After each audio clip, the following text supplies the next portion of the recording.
fellow investors. Welcome to another episode of Ritter On Real Estate, where we teach you how to passively invest like a pro. Today, my guest is Neal Bawa. He is the mad scientist of multifamily. I'm sure most of you know Neal and know his brand and his reputation. We're very excited to have you on again, Neal. Thanks for having me back. It's always great to chat with you. Always great to, to connect with the community.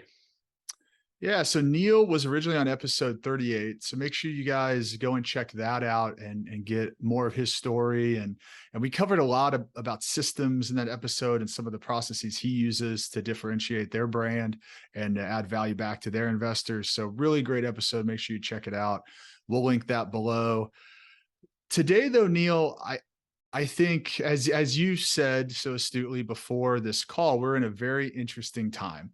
And I completely agree with you. I think a lot of people are trying to figure out what to do, right? Whether you're an operator and you're saying, well, should we be buying? Should we be selling? You know, if you're a new syndicator and you're saying, well, is this the right time to jump in? This seems kind of scary with everything that's going on. Or you're an investor and you're saying, where should my money be? Should I be sitting on the sidelines? Is real estate a good idea? How does all this come together? So I think that's how we're going to shape our conversation today, is try to answer some of those questions for folks. First off, I think let's just, for those, if there are folks out there that don't know who you are, let's just give them a quick overview, talk about your background and talk about your company and what you're doing these days. Absolutely. So I'm a technologist, so a geek, a nerd. I'm schooled in the Silicon Valley way of thinking. I've had a successful tech exit, took a company from 10 employees to 400 and sold it, and invested in real estate basically to reduce my taxation. I live in California, so I've got, 50+% taxes each year, and real estate is a fantastic way to, bring my taxation down. So I was doing that for 6 years before I switched over to real estate after my company was sold, and had a blast doing it. And because I'm a data scientist by profession, basically computer science degree, I apply data science to everything that I do. I apply systems and processes and outsourcing to everything that I do. And when I started applying it to real estate, I realized that actually it was more beneficial and more impactful to apply it to real estate than to technology. Because in technology, there's always 10 smarter guys than you, and they automate so fast that you get a 3-month window or a 6-month window. But when you're applying core data science to real estate, you get a window that's 5 years. And as long as in 5 years you've come up with new and better precepts, you stay ahead. So what I found was that technology in real estate actually is better than technology in technology itself. So that's what I've been doing. Pivoted in 2014 to basically go full time in real estate. Been doing it for about 8 years. Currently have about 800 very geeky, very nerdy investors. A lot of them live in Silicon Valley. They're technologists and doctors.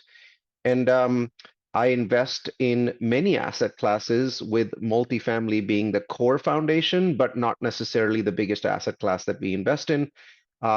We have a core set of concepts and ideas that are very different from a typical syndicator. So we normally actually don't come up in competition with most syndicators because we're investing in markets that they're no longer investing in or have never invested in. So we follow the data and we jump across the United States. It's very painful to do because most syndicators invest in 1 metro or 2, and I am currently invested in 17. So it's a different concept. It's a follow the data science concept. I enjoy doing it, and it seems to work for us so far. We have one of the highest IRR-based exit returns in the industry. Yeah, that's fantastic, Neal. And your portfolio is up to about 947 million, I believe. That's right. At this point. So about 4,800 doors, and that includes both the built buildings and the new construction. Very good. Well, congrats on all that success. So Neal is obviously somebody who's been in the industry for a while, built a great reputation, and knows what he's doing. So let's gain some value from your insights today, Neal. So give us your perspective on just where we are in the market right now. I mean, what are you seeing and what are you taking away from that? It's a confused market. So on Saturday, I was teaching at a large conference, the MFin conference, and my co-presenters were, pretty famous people in real estate. Brandon Turner was doing the session right after me, and then before me was Robert Helms of the real estate guys. So Robert Helms been doing this for about since the 80s. Brandon Turner, of course, is famous, as Bigger Pocket CEO. And so we're talking with both of these people, and so what was interesting to me is that neither one of them knew what I knew that day, right? And they've been in real estate for a long time. I, in my presentation, said, most people here, if I asked you what is the definition of a US recession, the most common recession is 2 consecutive quarters of negative growth. So we already know that Jan to March was a negative GDP growth quarter. And so I was doing that presentation in last week in mid-July, and when I was doing that, I was saying to people in the room, Q2 GDP is going to come in negative, and they're like, no, we think it's going to come in positive. That most folks are saying it's going to be positive. The answer is it really can't be positive, and it's going to be negative. So they're like, so Neal, are you announcing that we are now in a US recession? The answer is no. And they're like, but 2 consecutive quarters of GDP growth means a recession. The answer is Mm-hmm. no, that's just a common rule of thumb. There is an Mm-hmm. organization called the NBER that announces recessions, and they use the two negative GDP quarters as a benchmark. But there's lots of other things that go into it. So this morning, right before I came to this podcast, I did read that GDP growth was negative again in Q2. So negative in Q1, negative in Q2. Most times this would constitute a US recession. And for reasons that you guys are going to find out later, it's not going to happen this time. So we're not in a recession, but we're moving towards one. So at this point, with Q2 GDP being negative, the chances of a recession happening later in the year or next year, that's what I'm betting on, are almost 100%, right? So we are in this very weird environment. It's very confusing, right? And I'll Mm-hmm. explain why it's confusing. Today, unemployment is insanely sticky. We are at 3.6%. Last month, 3.6%. The month before, 3.6%. We have the Mm-hmm. Fed throwing hand grenades at the real estate economy and the general economy, right? The Fed is gut punching the economy with ridiculously large 0.75% increases in, meeting after meeting increases. Normally that you would see immediate weakness in the economy, massive layoffs, and we hear news of layoffs, but hey, look at the unemployment rate. We're at 3.6%. It's almost Right. impossible. It's almost impossible for the economy to actually go into a recession when unemployment is this ridiculously low. We've also got incredible household balance sheets. So COVID basically gifted $5.8 trillion, that's $5,800 billion, to the average Mm-hmm. American. And so if you look at bank balances of Americans, they are the highest in history, right? Mm-hmm. And so when you look at those and you look at the fact that COVID encouraged people to retire early, so 4 million Americans retired earlier than they would have otherwise. And as a result, the job market is extraordinarily strong, right? I was walking to the Seattle um, hotel, and I counted how many for hire signs there were. In 150 yards, there were 17 for hire signs. That doesn't happen in a recession, Yeah. right? Nobody is, and people are not fighting over labor. And right now, everyone's fighting over labor because 11 million unfilled jobs are open. So Right. we're all confused. We're like, what is really happening here? So should we listen to the 3.6% unemployment, which is an amazing rate, and the 11 million unfilled jobs? Or should we listen to the fact that the Fed is basically, you know, throwing hand grenades at the real estate industry? We're in a confusing time, Ken, and that's what everyone's feeling. Mm-hmm. So give us a path forward through this confusing time. What's the data that you're paying attention to? So I think that the key messaging that you should know about is this. The economy is ridiculously and extraordinarily strong. It's common for people to say, well, the common man is not feeling that. I don't agree with that. It was okay to say that the common man felt like they were in a recession in 2010, 11, 12, 13, even though the US economy came out of a recession in March 2009. That was right, because most of the benefits that went to people after the Great Recession went to rich people, right? And the banks. So all the money went to the banks, all the benefits went to the rich people. So the poor people still felt like they were recession all the way through to 2013, 2014. Mm-hmm. No one can say that today, because if you're saying it, you're not being data driven, right? Because last year, the average American, the people at the bottom of the totem pole, got 5% salary increases. Now, of course, with inflation at 9%, that doesn't feel right.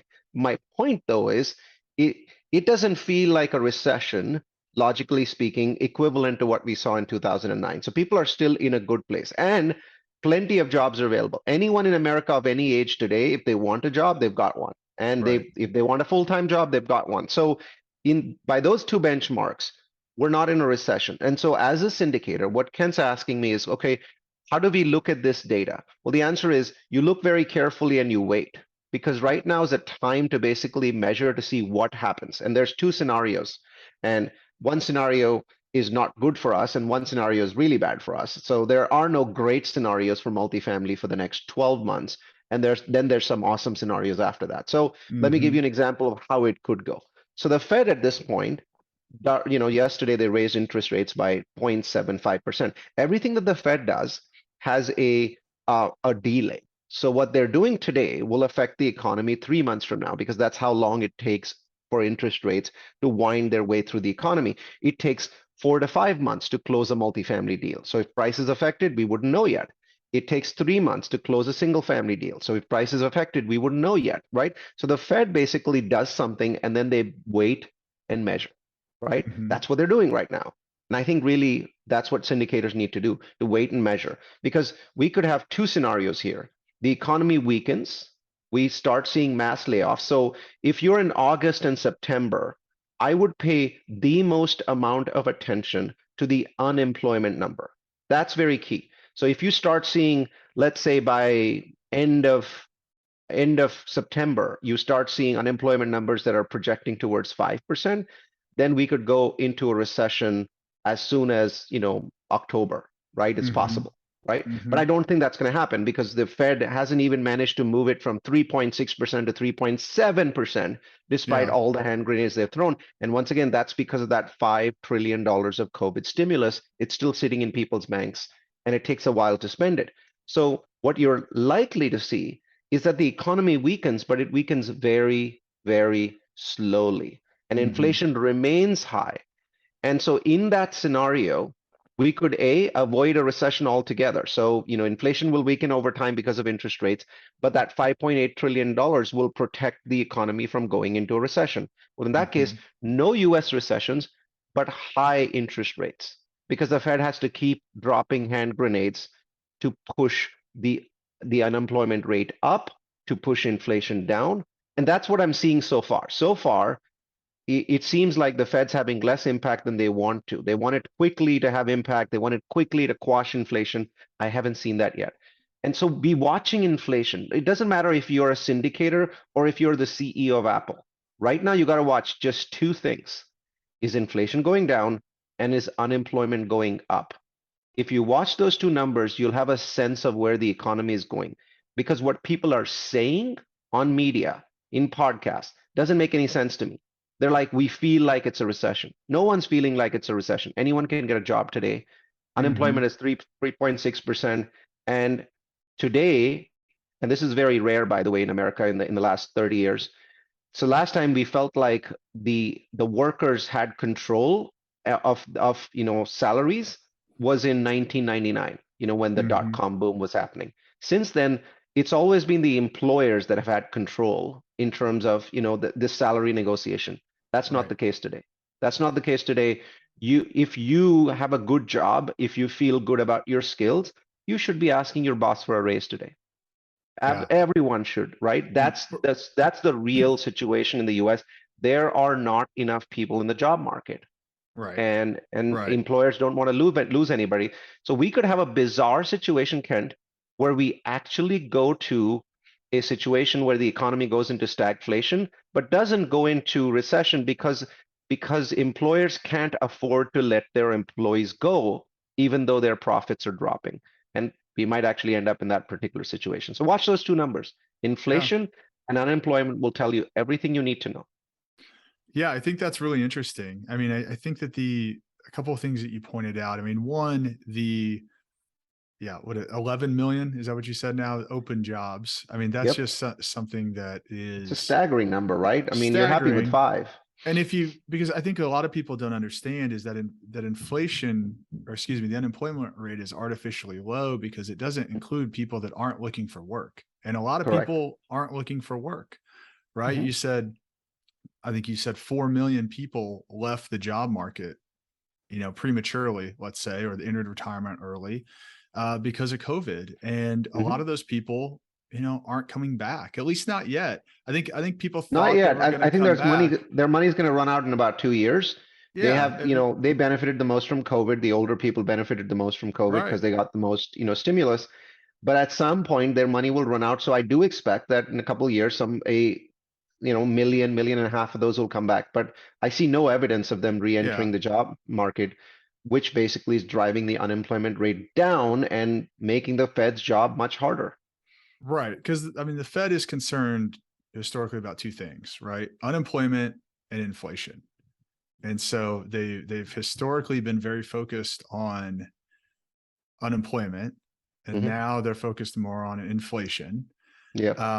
Because I don't see how that unemployment number really changes if you have an 11 million gap, and even if your million and a half people come back in, right? That's not a dent. I think. Well, it will still change because I think what will simply happen is as companies start seeing the economy slow, you will see unemployment tick up. But Mhm, normally if the Fed is throwing this many hand grenades, you started seeing it tick up like very sharply, 3.6, 3.9, right. 4.2, 4.5. That's what Mhm, normally happens. But you might see 3.6, 3.7. Well, it's going to take a very long time to get to an actual recession if it's only going up 0.1% a month or less. So I think that it's a very interesting dance that we're going to see. So I think interest rates might be higher longer than most people think. I was predicting interest rates would peak in December. Now I'm thinking, well, it might be actually an extra 3 months there because it's mhm. taking longer for the economy to weaken because it was so strong. Yeah, and because of a couple deals that we've done recently, and looking at rate caps, I've been hyper focused on forward curves for Hmm. interest rates, and they've gone from the expectation that SOFR, which is just one of the interest rates, but a fairly good representation, and a lot of what a lot of commercial real estate folks are watching, because a Yeah. lot of our loans are tied to it. The expectation was it peaks kind of this time next year. I mean, even Hmm. 2 to 3 months ago. Now it's shifted to the expectation is peaking more in January, December. So the Hmm. expectation is that interest rates are peaking earlier because of the action that the Fed is taking now. Right. Um, but again, those are always just the best guess. It is a best guess, and it goes backwards and forwards depending upon what the economy does, right? So Hmm. I still believe we're going to see a downward curve in interest rates next year. So if you're Hmm. buying today, you have to basically use that methodology. So for example, I am not buying fixed rate debt today. I'm Right. buying floating rate debt on my properties that are stabilized where I have the ability to buy floating rate debt with Fannie Mae, Freddie Mac or similar loans. I'm buying floating rate debt because locking in debt at such high rates makes no sense whatsoever. And Agreed. one of the key things I like to say to people, and this is a real aha moment, right? So understand this. For 60, if you look at the last 61 years, the Federal Reserve has raised interest rates 9 times. So they've had 9 interest raising cycles in the US. Okay. And all 9 times, the one thing that was common to those 9 times was sharp up, sharp down. What the Hmm. what has never happened before, or at least I should say in modern monetary theory in the last 61 years has not happened is sharp up, plateau for years, and then down. Anyone Right. that thinks that that plateau will happen where rates will stay high for 2 to 3 years simply doesn't understand economics I because the agree. Fed's job is to basically take you to the precipice, to the edge. Fed's job is to punch the economy get you on your knees, and then help you back up. Don't forget Hmm. the help you back up part, and they cut rates to do that. So Hmm. this is what, if you can see what I'm saying, this is what Fed rate hikes look like. Sharp up, sharp down. There was one plateau in the last 61 years, and that was in 2007. It was a 9-month plateau where they plateaued at the top. And the current Fed chairman, Jerome Powell, wrote a long article about how that was the stupidest thing the Fed ever did, to sit and wait and watch. Right. And it basically put us into the Great Depression of Yeah. 2009. So this Fed will not wait at the top. They Right. will get They've to the learned. top. When they see inflation going down, they will cut rates.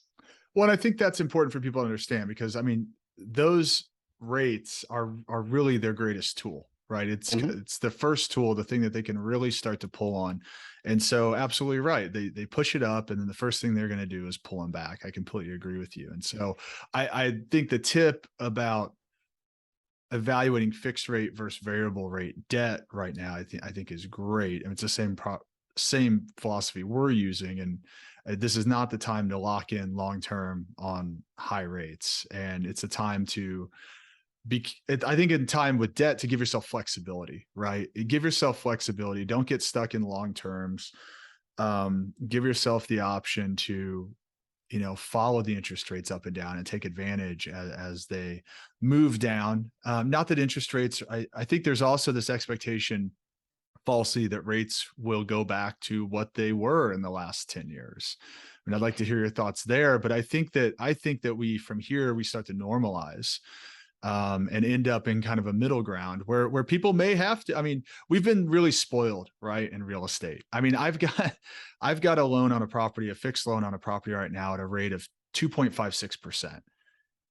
I don't see that happening No, in the future. And I think no. I think people need to get comfortable in the 5% range, 5.5 with spreads that banks are going to put on. And if deals don't work at that level, then they're probably not the right deals to be doing. So perspective there on kind of where we go and kind of where we normalize. Yes. So the first thing is the the rates from June 2020 onwards until the end of 2021, that 18-month time frame was a one-off, right? So Hmm. those were money was free for 18 months because we needed to get out of a worldwide pandemic. Money will never be free again. So right, so Hmm. so those 18 months should never factor into your numbers. If you want to look at normalized rates, look at 2019 and you'll get a sense of where we're going to end up, because that economy is going to resemble our economy whenever we come out of a recession next year or late next year. Now there's people who are like, we are permanently in a higher interest rate environment. The answer is that's impossible. You're not Right. studying economics. So Right. let me give you one example that will completely shatter that myth. Okay. The Eurozone is larger than the United States in terms of GDP. So, it's 27 or 29 countries, depending upon how you do your math. The Eurozone, even though they have not been really in a recession for the last 9 years, have failed to raise their interest rates at any point in those last 9 years for fear of wrecking their economy. The world economy, and the US, of Hmm. course, is the most entangled in the world economy. No other economy in the world is as entangled with the US economy as we are. The world economy is so weak that despite 9 years of profits, despite 9 years of economic growth, the Eurozone has only raised their interest rate once, a week ago. And that was only Hmm. raised because the cost of oil and gas is so insane in the Eurozone that their inflation is way beyond ours. I Right. mean, you think we have inflation? Check out what's happening in the Eurozone, right? They've Right. got real inflation. And then they've raised their interest rate once. I think they raised a quarter point or half point. The point is, we are the strongest economy in the world by far right now, both from the perspective of overall strength and demographics. And most people, That's right. for God's sake, you've got to listen to Peter Zehan for an hour, right? If you're in multifamily and you do not understand what Peter Zehan is saying about the world economy and the impact of demographics, you truly don't know what's going on out there. Every economy in the world is weakening, with China weakening the fastest. Why? Because their demographics are horrible. Hmm. China is basically aging at a stunning rate. right? If you look at major countries in the world, there are two that have good demographics. One is the United States of America, and the second is India. There's two, right? Everyone else has horrifyingly bad demographics where there are more old people than young Right. people. Right. And in those environments, interest rates do not go up, they go down worldwide. And in individual economies, rates go down. Rates cannot go upwards when the number of people who can hold down jobs is decreasing.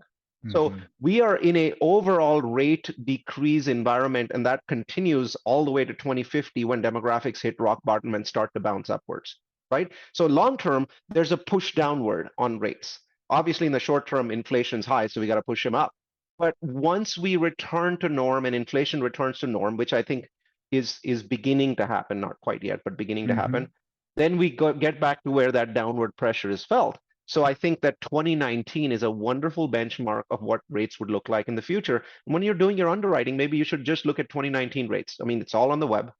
You can figure Yeah. out what rates were in 2019, and they're basically in that 4.5, sometimes 5 range that you talked about. Yeah. And I think that's a great perspective. It's a good tip. I think, make sure you're underwriting the next 12 to 18 months of what we're going to see in higher rates. But I agree in that longer term, I think we're going to be in that 5 range. And so I think that that's a smart way to approach it. I think that this idea, so tell me, you have conversations with a lot of investors, Yeah. right? And so all this that we've talked about, and the reason I'm going there is because probably 8 out of 10 investors that I've talked to recently, we spend a lot of time talking about interest rates and a lot of time dispelling myths and some of the things that you've just talked about. So, so tell us, in the conversations that you're having with investors, is it similar? What are people concerned about? What are some of those myths you're hearing that you're dispelling? Well, one of the things that I do that I strongly recommend every single syndicator does is don't wait to have those conversations. So what we do is we call our investors into webinars. And those webinars, we spend a lot of effort and time and money. We have beautiful graphics. And feel free to grab those graphics from our website, multifamilyu.com, and create your own webinars. So I think this is a great time to proactively educate your investors, because what I Mhm. find is I have more investors than almost anyone in the syndication industry. So we have 850 active investors that are, currently invested. And most syndicators have less than those. But I have less of these discussions because I am constantly doing webinars. So we've done two about the impact of interest rates. We've done one specifically on the impact of the Ukraine war. So since the questions are going to come up anywhere and they're going to prevent your investors from investing in your projects, you might as well address them up front. They Mhm. really appreciate some candidness. They appreciate that you're looking at this more than they are. They're not dumb enough to think that you have a magic wand, but what they want to do is to make sure that their syndicator, their preferred syndicator, is looking at this much more closely than they are, because you're in charge of protecting their wealth, right? So when Absolutely. they see that, and they see and you keep doing it again and again, it actually massively increases their confidence. I know, just as an example, since October, when interest rates started spiking and the bad news started happening, my group has raised $150 million from Mhm. investors, more than half of that for new construction projects, which are considered riskier. Right. Why? Because my investors know I'm watching, right? And they know Mhm. that I'm watching more carefully than any of them. So the key Mhm. is have your one-on-one conversations, but don't wait for them. Have webinars, invite your investors, show them what's happening in the marketplace. They're going to feel really good about it.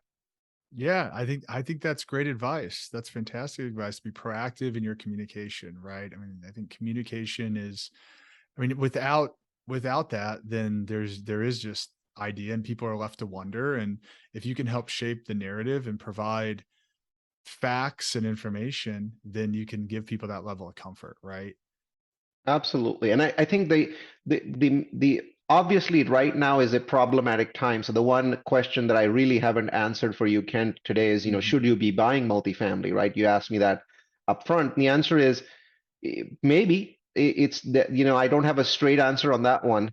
I think it's very problematic at the moment to buy multifamily because you're so upside down. Your DSCRs are so, are so narrow, so Hmm. challenging. So the answer is I would buy less. I would buy what I needed to get by. Obviously, we've got people on our payroll, we've got underwriters.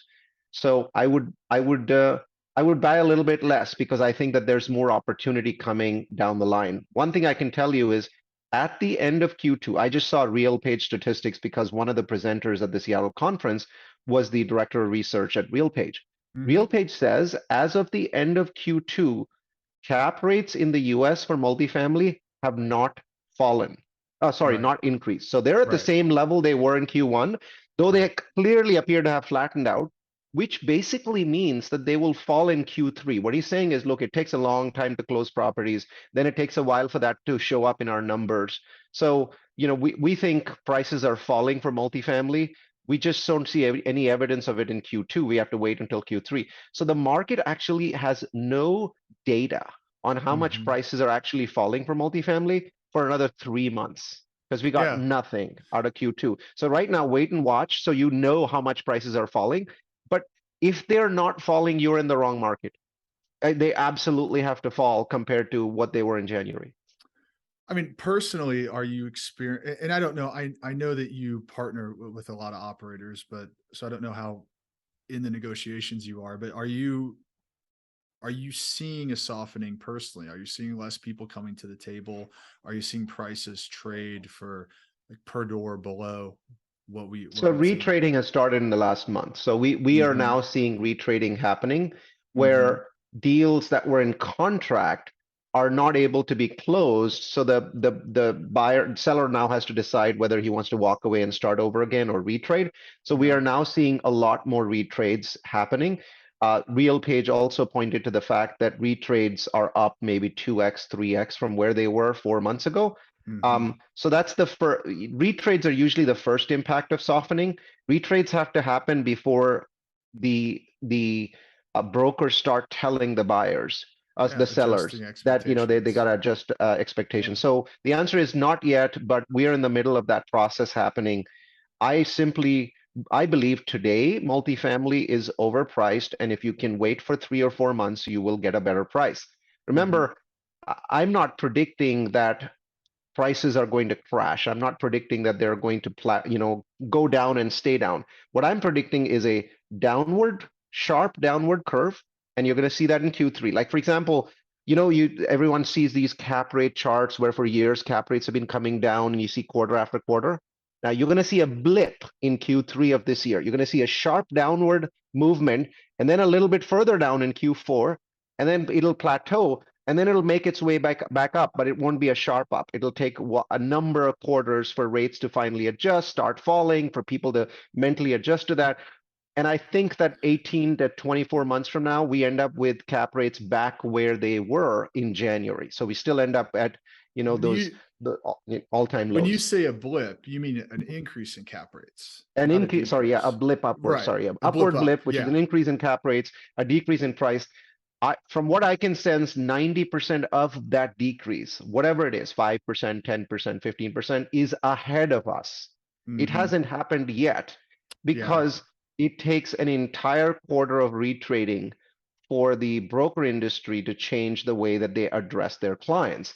And we Yeah. haven't had that entire quarter happen yet. We've had a month. July was a pretty bad month where there was just a lot of brokers coming back and talking to us about, hey, we got to restart this process, right? So that's Yeah. just happened. 1 month's not enough. So price Yeah. declines are ahead of us. Yeah, I agree with you. I definitely agree with you. I mean, we're seeing it on a more micro level. I mean, we operate in the Midwest where we've been a little more insulated because Yeah, you're more our cap insulated for rates are sure. just higher, Yeah, right? yeah. So, I mean, we've actually been experiencing rent growth where most of the nation has. In the Midwest, I think it's a little different where we're actually closing at higher cap rates than when we went under contract because Hmm, hmm. we've seen rent grow so much. Right. There's a You're little seeing, more. you're seeing built-in rent growth, built-in, cap rates simply because rent growth, which, wasn't very Yeah. strong in the Midwest, is pretty strong right now. Yeah, I mean, Cincinnati, which has been a very sleepy market historically. I just saw a study that's saying the rent had grown 28% year to date, Stunning. That's which amazing, right? is What pretty an wild. opportunity. I'm not a fan of Cincinnati. Missed out on that one. Well, but I mean, there's opportunities everywhere, right? It's just different kind of by market. But my whole point was being even in the Midwest, where it's been more of a steady cap rate environment, steady price increases. I mean, we're seeing the same thing. We're seeing Mhm. uh, less people coming to the table on the buyer side, when we're less competition. But we haven't seen that adjustment really from sellers yet. Same thing, where we're No. seeing sellers still wanting to hold to cap rates of 6 months ago. And so the whole reason I say this is in agreeing with you that I think that we do start to see some of that softening. And I think that there are going to be some great buying opportunities over the next year. Yes. And I think that's where it's so important to be clear on the data so that you're not operating out of FUD, right? The fear, uncertainty, and doubt, and sitting on the sidelines, and you're operating out of data. And because I think those that can operate with true data and understand the opportunities are going to have some great opportunities over the next 12, 18 months to come in and purchase ahead of, like you said, cap rates beginning, interest rates falling, and cap rates continuing after the blip to work their way downwards. Because I think it goes back to, if you go back to supply and demand, right, which I know you're a big fan of, I am as well. We still have an unbalanced supply and demand dynamic, and we still have trillions of dollars sitting on the sidelines that are going to have to be deployed, and some of that is going to be deployed into real estate. I heard an economist, Peter Lindman. He was talking about how, okay, well, the Fed bought 5 trillion in vanilla, right? He was using an ice cream metaphor. He said it's not that companies and people are going to buy, they're going to trade in for 5 trillion of vanilla. They're going to trade in for vanilla and chocolate and mint chocolate Yep. chip, pistachio, whatever, meaning it's going to flow into stocks and real estate and different asset classes. But the whole point being that there's more money than ever before sitting on the sidelines that is going to be deployed, right? And there's still a supply and demand dynamic that's going to drive, I think, long-term price appreciation. I think it's about navigating through the next 12 to 24 months, um, and using good data to make judgments in that time. I think so. And I want to give you one other piece of data on why Please prices do. haven't fallen yet, right? So if you did a 1031 deal where you 1031 out of your property, and a lot of people have done that. I'm addicted to this whole concept of 1031 your syndication out and move it Mm-hmm. into the next one. I have lots of money and that money has to be deployed. Otherwise, I lose my tax benefits. And I have, Taxifornia investors who all pay That's right. 40% in tax. So they're like, close, Neal, close, right? So luckily, I have no such deals right now. So I'm talking about a theoretical one. But if I was in that deal, and if I had a lot of Taxifornia investors, they wouldn't care about how much the market was going to fall. They would Right. close on their property. So until we get past that wave of 1031 flips that are happening from ridiculously high prices in Q1 and Q4, and even to some extent Q2, until Yeah. that wave dies down, the buyers are irrational. They will close even though they shouldn't be, even though they should be retrading, but they're afraid of losing 1031 benefits, so they'll close anyway Right. and they're overpaying for those properties. So it takes time for the Yep. market to adjust. And what my biggest message is real estate moves very, very slowly. Even single family real estate, we're only beginning to see slight price adjustments in the super hot market. So I've seen price adjustments in the last week in Austin, Phoenix, Boise, Tacoma. These are markets that are super duper hot, and I'm beginning to Mhm. see some happen in Denver as well now. So I'm thinking Miami's going to be next. These are ultra hot markets. Some of them I invest in. I love these markets, but now finally we're seeing prices adjust there. So it takes a Mhm. while. You're in a long game right now. Don't make your decisions based on what happened last week. You're on a moving train, and each month is going to be different. There's also something I want to offer. I've been giving you the positive sides of this, but here's Mhm. something negative. So there are two things the Fed is doing. Everyone focuses on one of them, interest rate increases. The Mhm. second is that the Fed is withdrawing liquidity from the marketplace. Today, they're like in June, they withdrew just 15 billion. In September, they plan to withdraw 90 billion. When they Mhm. withdraw 90 billion of liquidity from the market, that means they're not buying $90 million of our loans, which means that the private market, the commercial market has to buy those loans. And the commercial Mhm. market historically charges a lot more than Fannie Mae, Freddie Mac do. So as they reduce liquidity and they do not buy these bonds that they're buying today, that will affect liquidity in the entire market, in the stock market, in the bond market, in the real estate market. And you're going to start seeing the impacts of that very strongly in September. Now, I do not believe that they will withdraw $5 trillion of liquidity because the Fed's track record of withdrawing money sucks. Right. They printed $4 trillion in 2008, 9, 10, and they only withdrew 10% of that in the last 9 years. But they will withdraw some of it to slow the economy down. And that Right. will hurt us because we need loans. Loans equals liquidity, and the Fed is going to pull $90 billion of liquidity out per month. So just continue that. So when you say there's going to be impacts from them pulling liquidity out, what are those impacts that people should look for or expect? So I think what happens is that when liquidity in the marketplace is reduced, it reduces the number of lending options, and it also reduces the amount of money that those people can lend. So, we Mhm. look at Fannie Mae as a lender, we look at Freddie Mac, we look at Lifecos, we look at all of these companies, right? They need liquidity. So when liquidity reduces, those people reduce the amount of lending they offer. So you'll Mhm. basically have less loans available, and when less loans are available, the price goes up. Right. It's going to increase the cost of capital. It's going to, I mean, Mhm. if there's less money to give out, they're going to be more selective on who they give it to, and they're going to increase their spreads on that money. They So can like that, increase their spreads, right? Yeah, they want to make yeah, money, right? So, yeah. So you that's know, where like just to kind of bring it back for folks. So you have first we were talking about them adjusting interest rates, right? And that's that benchmark rate that kind of sits down here. But when you go and get a loan, that bank or organization puts a spread on top of that, right? So what you're yep. actually paying is up here. You're paying that benchmark plus that bank's spread. So they're increasing and moving the benchmark up and down. But what Neal is saying is as they pull out liquidity, then typically what happens is that spread also starts to increase. So you have both of Mhm. these increasing.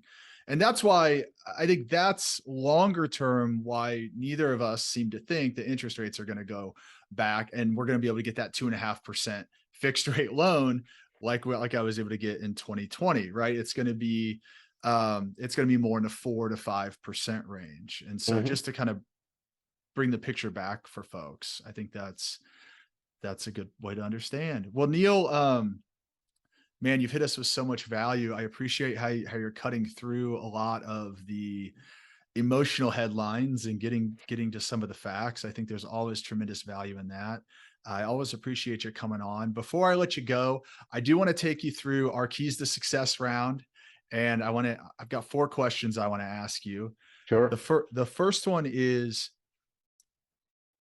if you were to invest in someone else's deal, which I believe this is right up your alley, and you could only ask them one question, what would that one question be?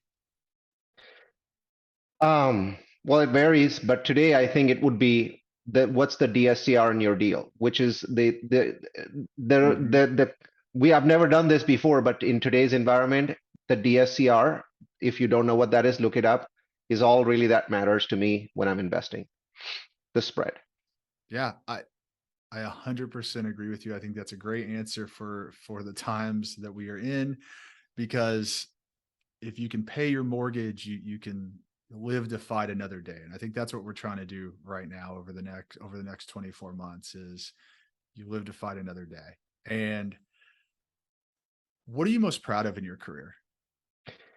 Transparency. I think that I'm pretty good at just telling people the things that the way that they are, and I haven't really given an F about what that means for my investor database. And I've been surprised by how much that has actually led to my investor database growing, even though I often tell people bad news.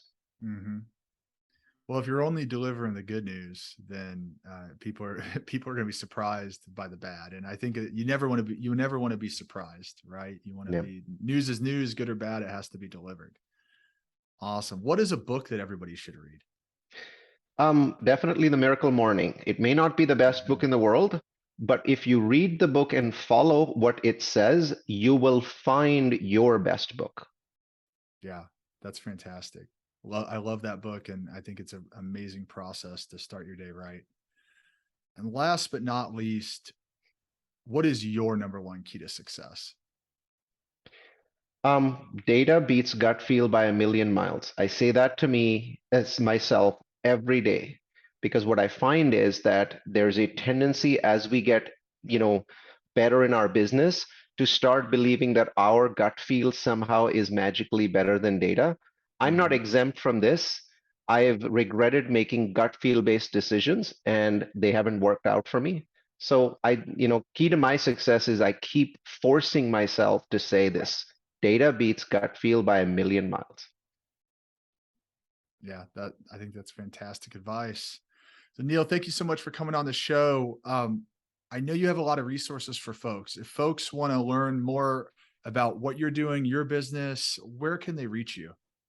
I think the best place to go is multifamilyu.com. That's multifamily followed by the letter u.com. We publish about 20 webinars, about 30,000 people watch these webinars each year. They're on different topics right now, as you can imagine, the impact of the Ukraine war, interest rates impacts and several other items like that, how Proptech is impacting what we're doing in real estate.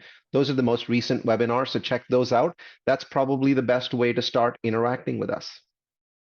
Awesome. Well, thank you for those resources. We'll share those below so people can access them. And Neal, I hope you have a great rest of the day. Thanks so much, Kent. Have a good one.